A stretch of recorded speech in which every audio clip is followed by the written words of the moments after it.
Olá pessoal, meu nome é Juliana Prada e no vídeo de hoje, de uma forma que você nunca ouviu, vamos explorar a vida de uma das figuras mais importantes da história, Jesus Cristo. Ressalto que todas as informações foram extraídas da Bíblia Sagrada, então na descrição do vídeo estão mencionados os livros, capítulos e versículos respectivos de cada passagem. Jesus nasceu em Belém, na Judeia, atual Israel, em um estábulo e depois foi colocado em uma manjedoura, filho de Maria e José. Maria, uma jovem virgem de uns 15 anos, recebeu a visita do anjo Gabriel, que anunciou que ela daria à luz o Filho de Deus. E José, um carpinteiro, aceitou a missão de cuidar de Maria e do menino Jesus, depois de ter tido um sonho com o anjo anunciando e orientando a não temer, pois Maria estava grávida do Espírito Santo. A família de Jesus era de origem humilde e ele cresceu em Nazaré, uma pequena vila na Galileia.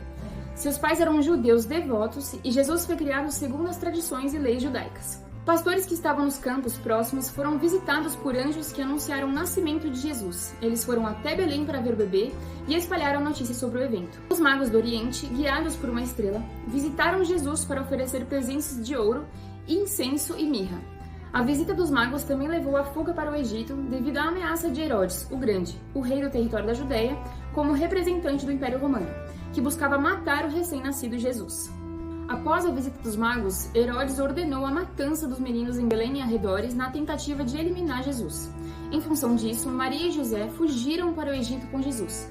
Após a morte de Herodes, a família retornou e se estabeleceu em Nazaré. Um dos fatos que marcaram o cristianismo foi a aparição de Jesus no templo.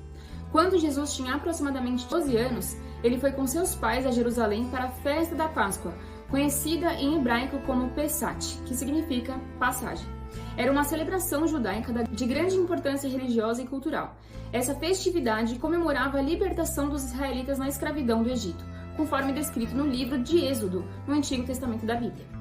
Ao final da festa, Maria e José partiram para casa, mas Jesus permaneceu em Jerusalém. Então Maria e José ficaram muito preocupados e aflitos. Eles o procuraram por 3 dias antes de encontrá-lo. Quando o encontraram, Maria perguntou por que ele tinha ficado, e Jesus respondeu que estava cuidando das coisas de seu pai, que é Deus. Esse episódio destaca a preocupação de seus pais, mas também a compreensão de Jesus sobre sua missão. Após o encontro no templo, a vida de Jesus é relativamente desconhecida. Os evangelhos mencionam que ele voltou para Nazaré com seus pais, e era submisso a eles, e cresceu em estatura, sabedoria e graça diante de Deus e dos homens. Esse período, que abrange aproximadamente da sua infância até os 30 anos, é muitas vezes chamado de anos ocultos de Jesus. Durante essa fase, é provável que ele tenha vivido uma vida comum, trabalhando como carpinteiro e se integrando à sua comunidade. Não há muitos relatos sobre suas atividades ou ensinamentos durante esse tempo, mas a tradição sugere que ele teria passado esse período se preparando para o seu ministério, aprofundando sua compreensão das Escrituras e desenvolvendo sua relação com Deus. O próximo marco significativo em sua vida é o início do ministério público, que começa com seu batismo por João Batista e a subsequente chamada de seus discípulos. Jesus foi batizado por João Batista, filho de Isabel, prima de Maria, logo primo de Jesus, no Rio Jordão, onde ele pregava o arrependimento e a necessidade de batismo para a remissão dos pecados. Quando Jesus se aproximou para ser batizado, João hesitou, dizendo que ele era quem precisava ser batizado por Jesus, reconhecendo sua superioridade. Jesus respondeu que era necessário cumprir toda a justiça, indicando que o batismo fazia parte do plano divino. João, então, consentiu e batizou Jesus. Ao emergir das águas, os céus se abriram e o Espírito Santo desceu sobre eles em forma de pomba. Uma voz do céu proclamou: "Esse é o meu Filho amado, em quem me agrado", afirmando a identidade divina de Jesus e a sua missão. Após seu batismo, Jesus foi levado pelo Espírito ao deserto, onde permaneceu por 40 dias e 40 noites, jejuando e se preparando para o seu ministério. Durante esse período de solidão e fraqueza física, o diabo se aproximou dele para tentar desviar o seu propósito divino. A primeira tentação ocorreu quando o diabo disse a Jesus: "Se você é filho de Deus, transforme essas pedras em pão." A tentação focava na necessidade imediata e na fome que Jesus sentia.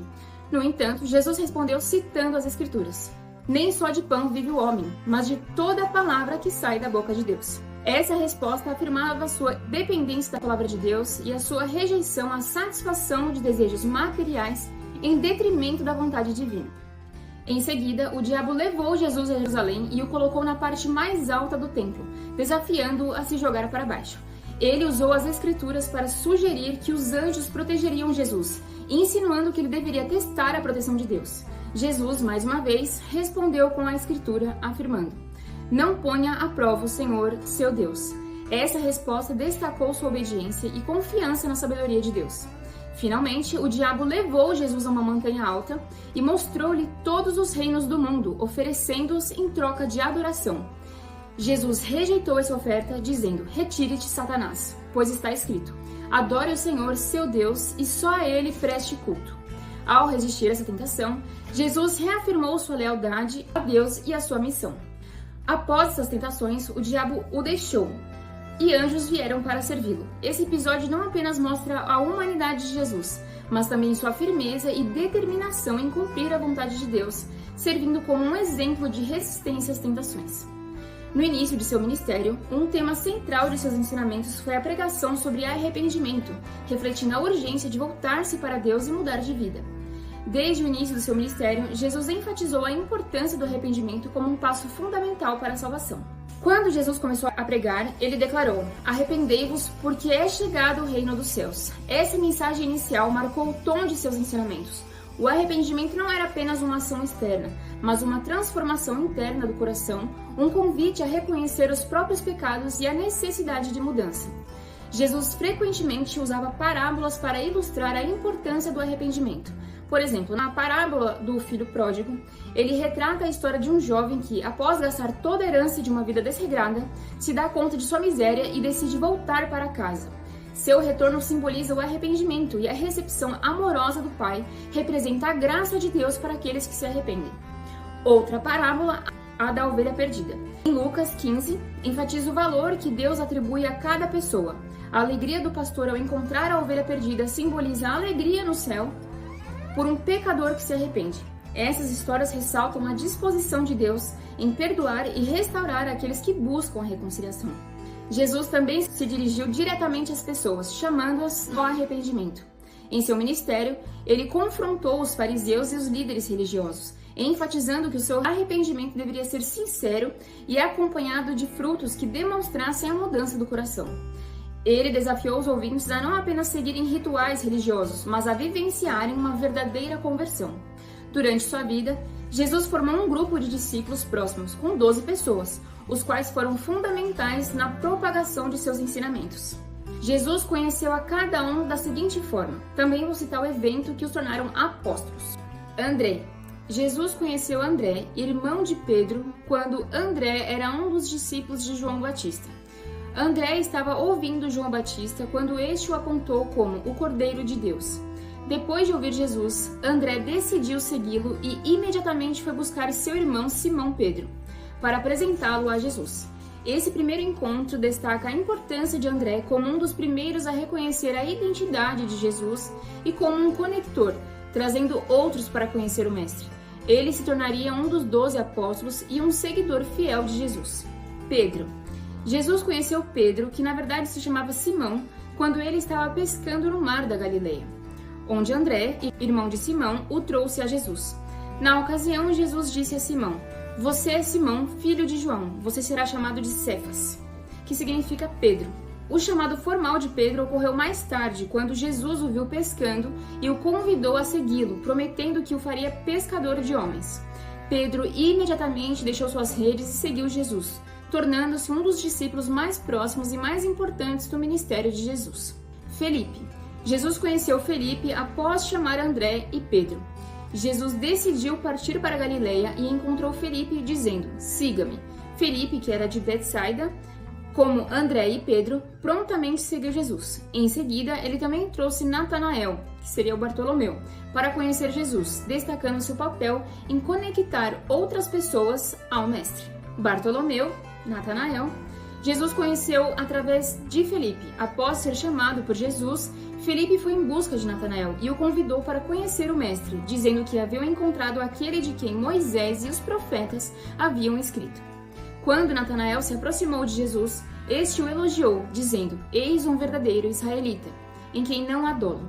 Natanael ficou surpreso e perguntou como Jesus o conhecia. Jesus respondeu que o viu debaixo da figueira antes que Felipe o chamasse. Essa interação demonstrou a capacidade de Jesus de perceber o coração das pessoas, e Natanael rapidamente reconheceu Jesus como Filho de Deus. Tiago e João.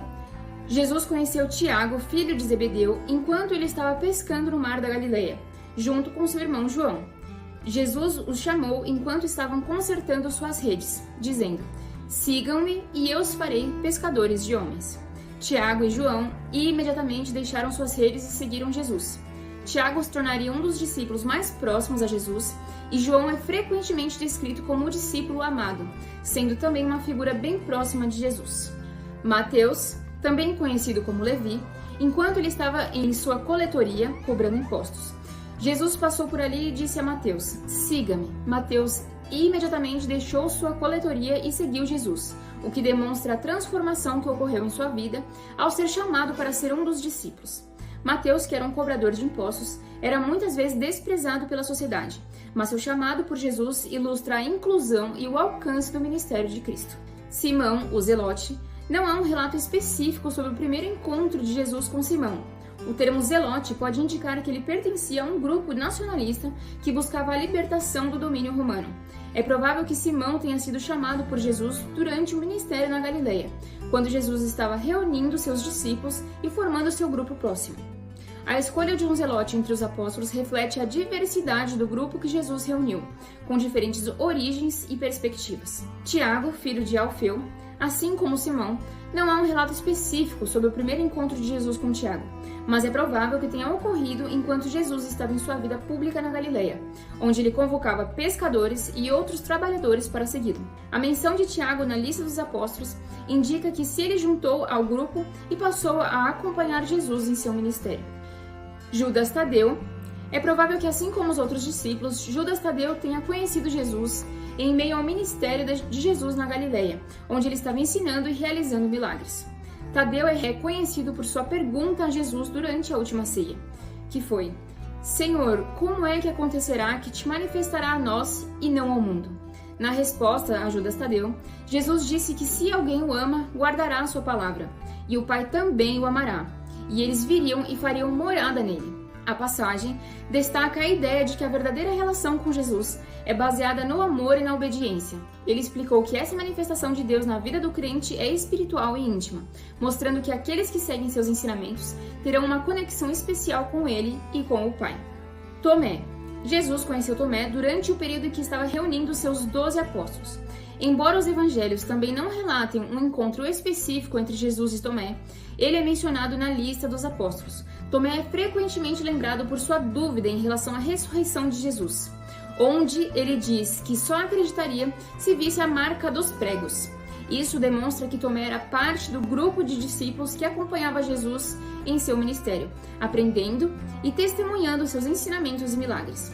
A interação de Tomé com Jesus destaca a busca por compreensão e fé, mesmo em meio à dúvida. Judas Iscariotes foi chamado por Jesus durante o período em que ele escolheu seus 12 apóstolos.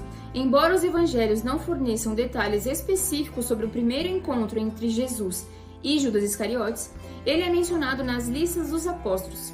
Judas, que era de Queriote, é frequentemente relatado como o traidor que entregou Jesus às autoridades, mas antes disso, ele fazia parte do círculo íntimo dos discípulos, acompanhando Jesus em seu ministério e aprendendo com seus ensinamentos. O fato de Judas ser escolhido para ser um dos 12 apóstolos destaca a profundidade da graça e do chamado de Jesus, mesmo para alguém que acabaria traindo. Matias. Jesus não conheceu Matias diretamente, pois ele foi escolhido como apóstolo após a ascensão de Jesus. Matias foi selecionado para substituir Judas Iscariotes, que traiu Jesus e se suicidou em seguida. Após a ascensão de Jesus, os apóstolos se reuniram e Pedro propôs que alguém fosse escolhido para ocupar o lugar de Judas. Eles apresentaram 2 candidatos, Matias e José, chamado de Barsabás. Após orar e lançar sortes, Matias foi escolhido para se tornar o 12º apóstolo. A escolha dele se baseou no fato de que ambos tinham estado com Jesus desde o início do seu ministério e eram testemunhas de sua ressurreição, o que os tornava qualificados para ser apóstolos. Esses encontros ocorreram em um ambiente cotidiano, destacando a acessibilidade e a natureza pessoal do chamado de Jesus. O ministério de Jesus pode ser dividido em 2 partes principais: o período de recrutamento dos apóstolos e o ministério ativo com eles. Jesus começou seu ministério chamando discípulos individuais, como Pedro, André, Tiago, João, Mateus, Felipe e Natanael. Esses encontros geralmente ocorreram em situações cotidianas, como pesca ou trabalho.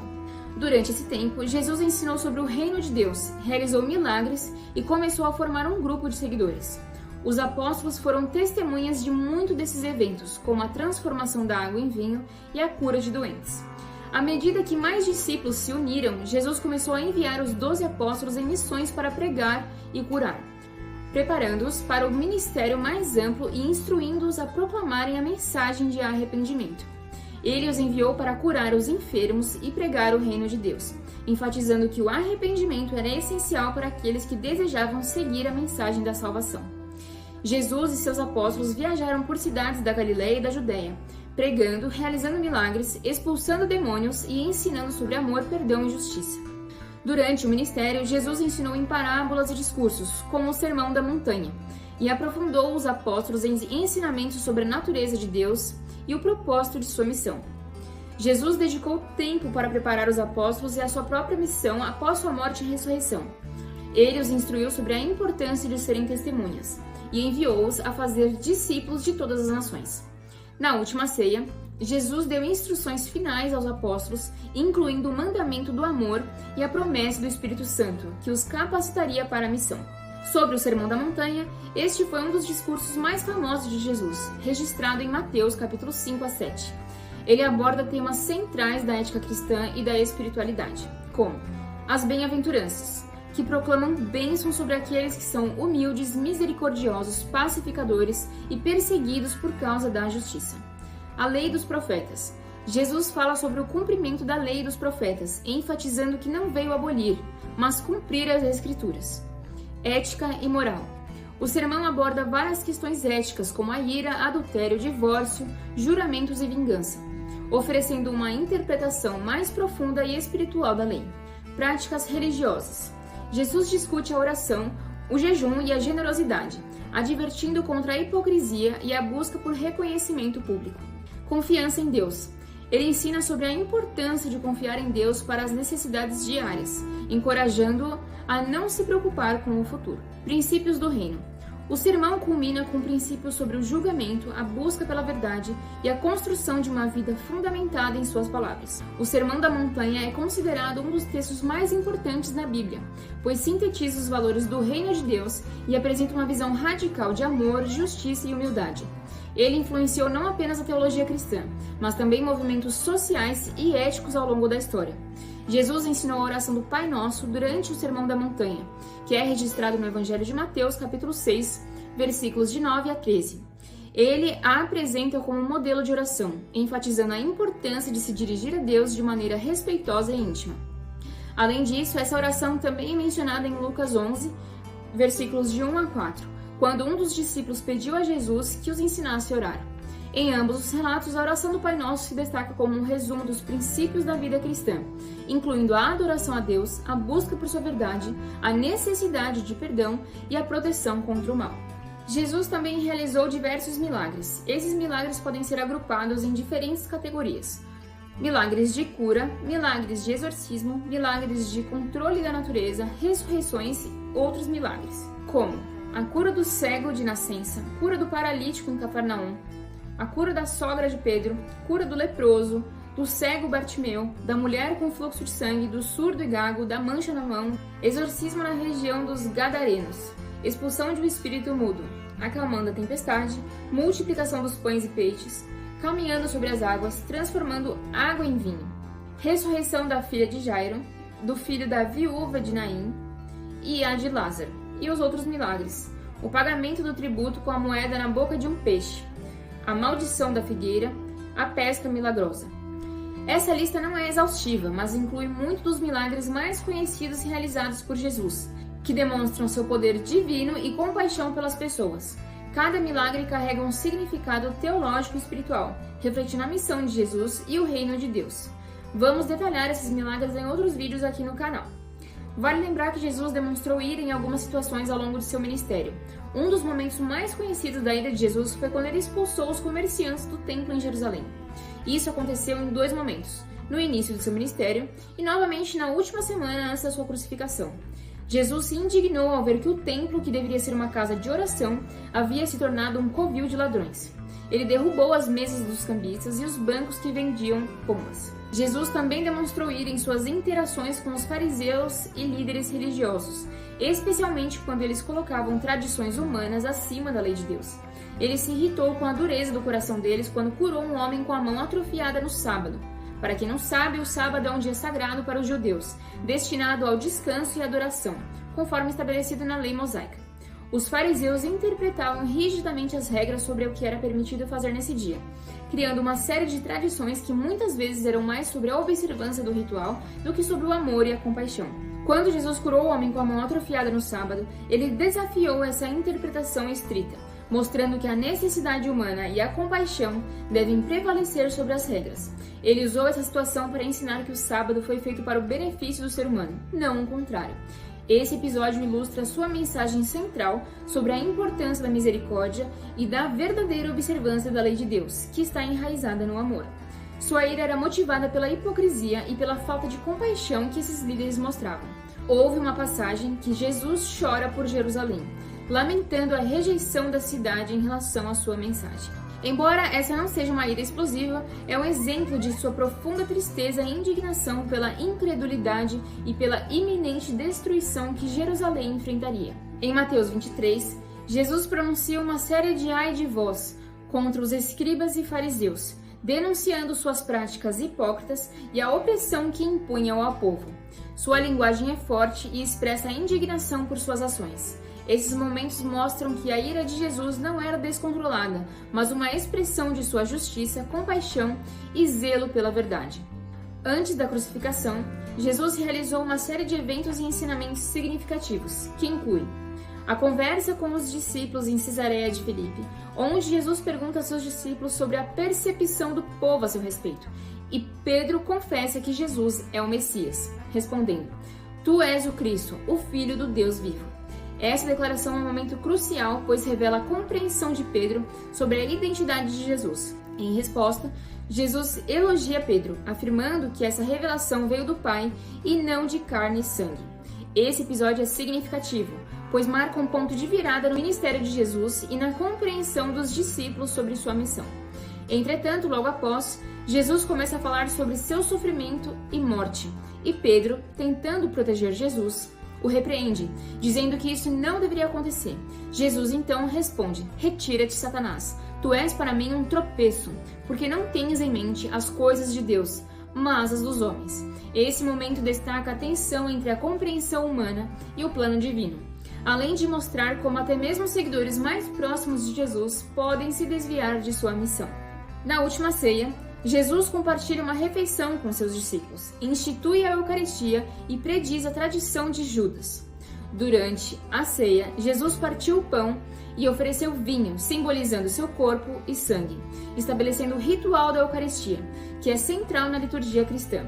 Como um ato de servidão, humildade e ensinamento, lavou os pés dos discípulos. Também deu um novo mandamento a eles, dizendo: "Amem-se uns aos outros como eu os amei." No mesmo evento, anunciou que um dos seus discípulos, Judas Iscariotes, o trairia. Também anunciou aos discípulos que todos eles o abandonariam naquela noite, citando uma profecia de Zacarias: "Ferirei o pastor e as ovelhas do rebanho se dispersarão."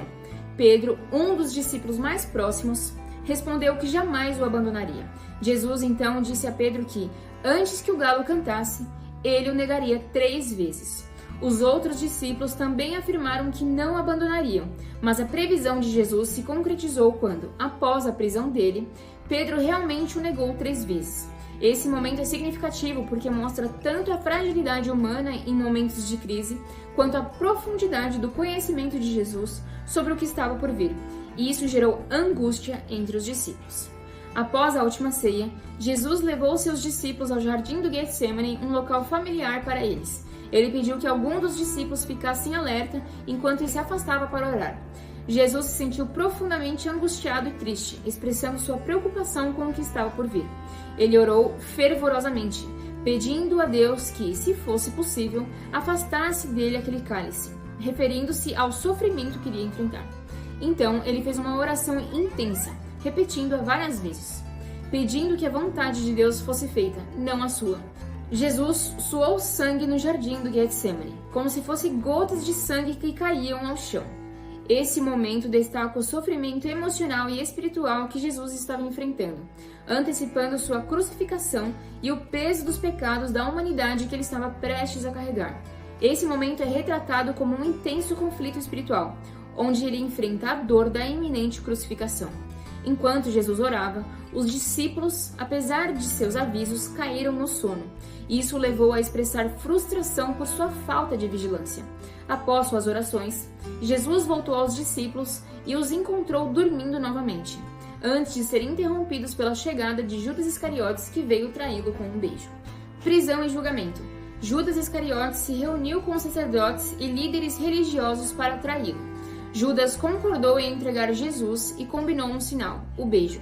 Ele se aproximou de Jesus e o beijo no rosto para identificá-lo aos soldados. Em razão disso, Jesus foi preso e levado a julgamento diante do Sinédrio, que é a corte suprema da antiga Israel, com funções legislativas e judiciais, e posteriormente a Pôncio Pilatos. Ao presenciar essa cena, um dos discípulos, identificado como Pedro, sacou uma espada e cortou a orelha de um dos servos do sumo sacerdote. Jesus imediatamente repreendeu Pedro, curou a orelha do servo e disse que era necessário que as escrituras se cumprissem. Ele se entregou pacificamente, não resistindo à prisão. Após a prisão de Jesus, todos os seus discípulos o abandonaram e fugiram, temendo por suas próprias vidas. Após a prisão, Pedro seguiu Jesus até o palácio do sumo sacerdote. Quando alguém o reconheceu como um dos seguidores de Jesus, Pedro negou, dizendo: "Não o conheço." Pouco depois, outra pessoa o identificou e perguntou se ele não era um dos discípulos. Pedro novamente negou, dizendo: "Eu não sou." Finalmente, um grupo de pessoas insistiu que Pedro era um dos discípulos, e ele começou a se irritar, afirmando: "Não conheço esse homem de quem vocês falam." Nesse momento, o galo cantou, conforme Jesus havia predito. E Pedro se lembrou das palavras de Jesus, que havia predito que ele negaria o mestre 3 vezes antes que o galo cantasse. Nesse momento, Pedro saiu e chorou amargamente, demonstrando seu profundo arrependimento pela negação. Esse choro simboliza não apenas a dor pela traição de Jesus, mas também a consciência de sua fraqueza. Essas negações de Pedro são significativas porque mostram a fragilidade humana em momentos de crise e o cumprimento da previsão de Jesus sobre a negação. Logo depois, Jesus é açoitado e ridicularizado pelos soldados romanos. Ele foi levado ao lugar chamado Pretório, onde foi desnudado e amarrado com os braços esticados para cima e os punhos amarrados no alto de uma coluna. A flagelação era uma preliminar legal em toda execução humana. A lei hebraica fixava que 39 golpes deveriam ser dados. E finalmente a crucificação. A crucificação de Jesus é um dos eventos centrais na narrativa cristã e está registrada nos 4 evangelhos. Após ser julgado por Pôncio Pilatos e condenado, Jesus foi entregue para ser crucificado. A multidão clamava por sua morte, pedindo a libertação de Barrabás, um criminoso. Jesus carregou sua própria cruz até o local da crucificação, chamado Gólgota, que significa lugar da caveira. Em meio à dor e ao sofrimento, ele caiu algumas vezes e Simão de Cirene foi forçado a ajudá-lo a carregar a cruz. Ao chegar ao Gólgota, Jesus foi despido de suas roupas e colocado na cruz. Os soldados o fixaram na cruz com pregos, atravessando suas mãos e pés. Isso era um método comum de execução na época, projetado para ser uma morte lenta e agonizante. Enquanto Jesus estava na cruz, os soldados e algumas pessoas que passavam o zombavam, desafiando-o a descer da cruz se realmente fosse o Filho de Deus. Aos pés da cruz estavam Maria, sua mãe, a irmã de sua mãe, Maria Madalena e João, o apóstolo. Acima da cruz, uma placa dizia: Jesus de Nazaré, Rei dos Judeus, que é o INRI. E essa inscrição foi uma forma de zombaria e também de identificação, refletindo a acusação que levou Jesus à condenação. Durante a crucificação, Jesus proferiu algumas frases significativas, incluindo pedidos de perdão para aqueles que o crucificavam e expressões de sua dor e abandono. Ele também conversou com os ladrões crucificados ao seu lado, prometendo um lugar no paraíso a um deles. Após várias horas de sofrimento, Jesus finalmente exclamou: "Está consumado", e entregou seu espírito. Nesse momento, eventos sobrenaturais ocorreram, como o véu do templo se rasgando e um terremoto. Os soldados, ao verem que Jesus já estava morto, não quebraram suas pernas, como costumavam fazer com os outros crucificados para acelerar a morte. No entanto, para assegurar que ele estava realmente falecido, um dos soldados pegou uma lança e perfurou seu lado. Esse soldado atualmente é conhecido como São Longuinho. Ao ser perfurado, imediatamente saiu sangue e água. A perfuração do lado de Jesus tem significados profundos. O sangue simboliza a expiação pelos pecados e a água é interpretada por muitos teólogos como um símbolo do batismo e da purificação. Esse ato também cumpre profecias do Antigo Testamento, como em Zacarias 12:10, que fala sobre o olhar daquele a quem traspassaram. Assim, a perfuração do lado de Jesus não apenas confirmou sua morte, mas também teve implicações teológicas significativas, destacando sua missão redentora e o cumprimento das Escrituras. Esses eventos são fundamentais para a narrativa do Novo Testamento e preparam o caminho para a ressurreição. No terceiro dia após sua crucificação, no domingo de manhã, algumas mulheres foram ao túmulo de Jesus para ungir seu corpo com especiarias. Entre elas estavam Maria Madalena e Maria, mãe de Tiago. Ao chegarem, descobriram que a pedra que selava a entrada do túmulo havia sido removida. Dentro do túmulo, as mulheres encontraram 2 anjos vestidos de branco que lhes disseram que Jesus havia ressuscitado e que não estava mais ali. Eles lembraram as mulheres as palavras de Jesus, que havia predito sua morte e ressurreição. Maria Madalena foi a primeira a ver Jesus ressuscitado. Depois de encontrar o túmulo vazio, ela voltou para contar aos discípulos. Enquanto estava no túmulo, Jesus apareceu a ela e a chamou pelo nome, instruindo-a a informar aos outros sobre sua ressurreição. Mais tarde, Jesus apareceu aos discípulos, mostrando-lhes suas feridas e confirmando que estava vivo. Jesus também apareceu a 2 discípulos que caminhavam para Emaús. Ele conversou com eles, explicando as Escrituras sobre sua morte e ressurreição, e se revelou a eles durante a refeição. Em um encontro mais tarde, Jesus reuniu seus discípulos em uma montanha na Galileia, onde deu a eles a grande comissão, ordenando que fossem e fizessem discípulos de todas as nações. A ressurreição de Jesus foi um evento testemunhado por várias pessoas, começando pelas mulheres que foram ao túmulo e culminado pelas aparições a seus discípulos. Esses encontros confirmaram sua vitória sobre a morte e são fundamentais para a passagem do Evangelho, trazendo esperança e fé aos cristãos.